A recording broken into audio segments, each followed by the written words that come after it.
Bismillahirrahmanirrahim. Assalamualaikum warahmatullahi wabarakatuh. Bismillah, alhamdulillah, wassalatu wassalamu ala rasulillah. Para jamaah al-asran, yuk kita ngaji lagi ya bareng bersama saya insyaallah. Kali ini saya Al-Hawil Kabir membawa kitab Hawil Kabir Abul Hasan Al-Mawardi pada juz ke-1 pada Syahifah ke-15. Nah, di sini dikatakan gini nih. Kita itu kalau misalkan mandi besar gitu ya, boleh gak sih kalau kita itu mandi besar itu menggunakan air hangat yang direbus gitu ya, air hangat yang direbus ya, kita nahereuh cai heula gitu, nahereuh cai heula. Karena kenapa kok pakai air hangat? Aduh, ketika aku mau mandi subuh menit tiris pisan misalkan ya, ketika mau melakukan mandi besar ini istrinya itu kedinginan banget sehingga menanak dulu air ngahanetkeun heula cai. Jadi mandi besar nate pakai air hangat yang direbus. Air hangatnya itu teh gimana hukumnya? Boleh enggak sih gitu ya? Karena aku teh cenah pernah dengar katanya teh kalau kita mandi menggunakan air hangat itu katanya disebut air musyammas. Air musyammas itu apa? Air musyammas itu adalah air yang dihangatkan. Sehingga kalau saya lihat di dalam kitab Fathul Qorib, air musyammas itu hukumnya dimakruhkan.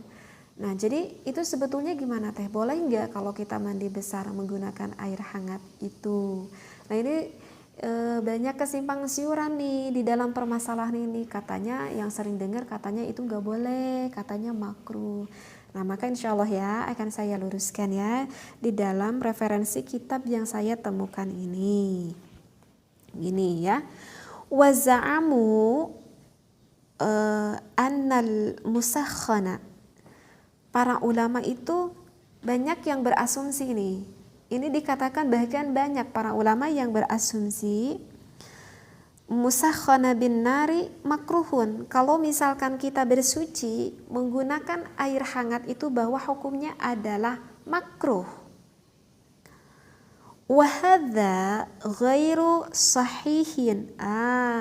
Kalau di dalam kitab ini mengatakan wa hadza ghairu sahihin, kalau ada yang berpendapat seperti itu sebetulnya itu tidaklah benar.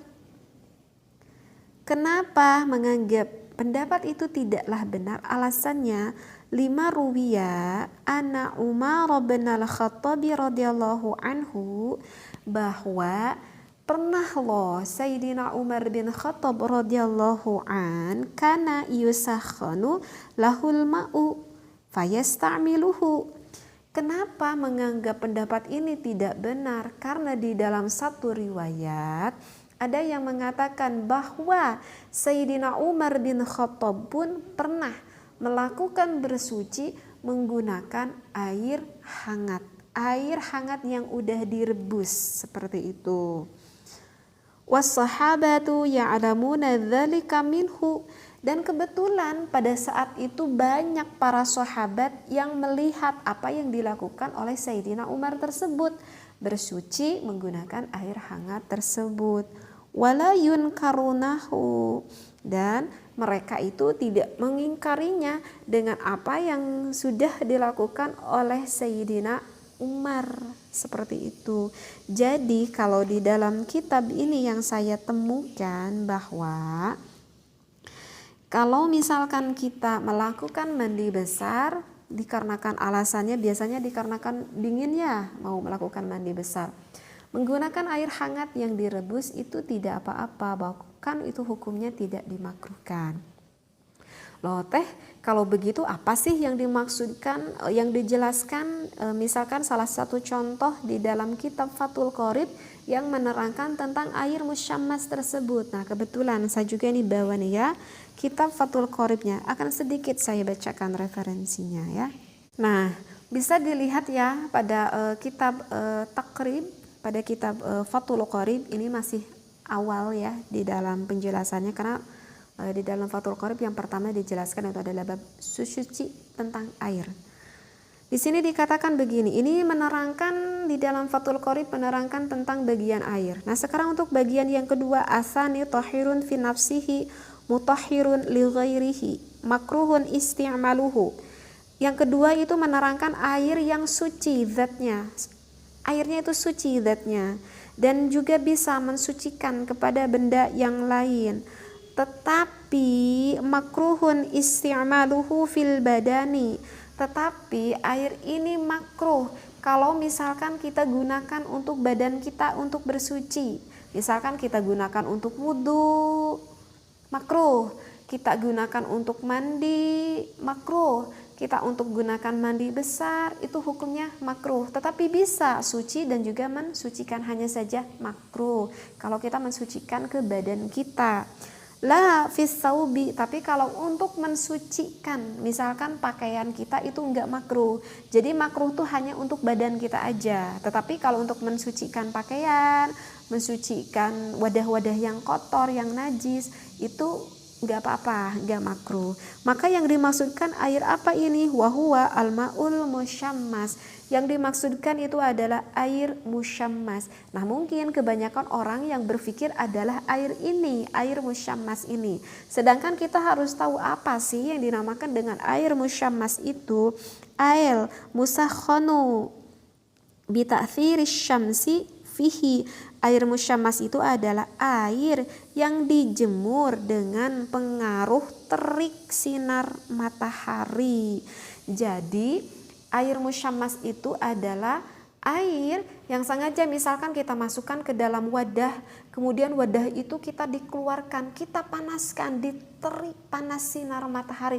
Jadi air hangatnya itu bukan dikarenakan direbus, tetapi dikarenakan panasnya oleh proses matahari. Beda kan? Kalau biasanya kita mandi kan itu bukan air menghangatkan dari proses matahari kan. Biasanya kalau kita pengen mandi menggunakan air hangat itu biasanya ya kita ngerebus dulu air ya, menanak dulu air panas kita campur dengan air dingin. Kan itu mah bukan dari proses panasnya matahari. Maka jika air yang direbus itu tidak termasuk air musyammas. Karena yang definisi air musyammas itu seperti itu. Nah, tetapi ini juga nih harus selesai nih pembahasannya.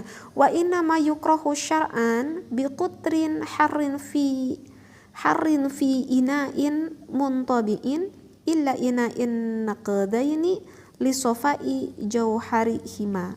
Tetapi bisa dikatakan makruh air musyammas ini kalau menurut tinjauan hukum syara ini hanya berlaku pada daerah yang mempunyai suhunya itu yang sangat panas banget. Karena kan gak semua wilayah itu suhunya panas kan. Misalkan seperti di daerah seperti di daerah Lembang, segimana panasnya itu gak akan terlalu panas banget. Seperti di daerah Cikajang itu kan daerah pegunungan. Jadi meskipun sekitar jam 11, jam 12 itu gak terlalu panas. Itu bisa dikatakan anget kali ya gitu, karena itu memang daerahnya daerah dingin seperti itu. Jadi kita harus ditinjau dulu setiap daerahnya. Kalau misalkan daerah itu yang misalkan yang panas banget menghasilkan suhu yang sangat panas sekali, itu baru bisa dikatakan air musyammas. Tetapi kalau misalkan diterik matahari tetapi daerahnya yang enggak panas, itu tidak bisa dikatakan air musyammas meskipun udah sengaja dipanaskan seperti itu. Dan kemudian kenapa bisa dihukumi makruh tersebut jikalau airnya itu disimpan di wadahnya itu, tempatnya itu misalkan yang dibuatnya dari logam, misalkan yang dibuatnya dari besi gitu ya. Nah itu baru memakruhkan. Kenapa? Karena kan logam itu menghasilkan karat, besi itu menghasilkan karat, dan karat-karat itu yang bisa mengakibatkan efek sampingnya enggak baik untuk tubuh kita. Nah itu alasannya kenapa dikatakan air musyammas, air yang makruh jika dipakai untuk badan. Kecuali kalau misalkan wadahnya itu disimpan di dalam wadah emas misalkan, ataupun wadah perak ya, di dalam kitab Fathul Qorib ini itu tidak akan menjadikan musyammas ataupun makruh. Karena itu emas dan perak itu kan tidak menghasilkan karat seperti itu. Jadi begitu mungkin ya. Jadi memang saya juga sering dengar katanya teh bener ya, gak boleh ya kita itu mandi besar gitu pakai air hangat gitu. Ya mungkin yang mendengarnya itu cuman secara garis besarnya, tetapi nggak sampai secara mendetail. Nah sekarang saya terangkan secara mendetail apa yang udah disampaikan di dalam kitab Fathul Qorib dan juga di dalam referensi kitab yang satu lagi yang udah saya bacakan. Jadi sekali lagi bagi bapak, bagi ibu kalau yang pengen melakukan mandi besarnya ya ada mandi besar apa dikarenakan bersuci dari haid, dikarenakan udah berhubungan gitu ya, maka boleh kok. Kalau kita itu pengen melakukan mandi besar dengan air hangat, gak perlu ragu dan hal itu hukumnya tidak menjadi makruh seperti itu ya. Wallahu a'lam, wabillahi taufiq wal hidayah. Wassalamualaikum warahmatullahi wabarakatuh.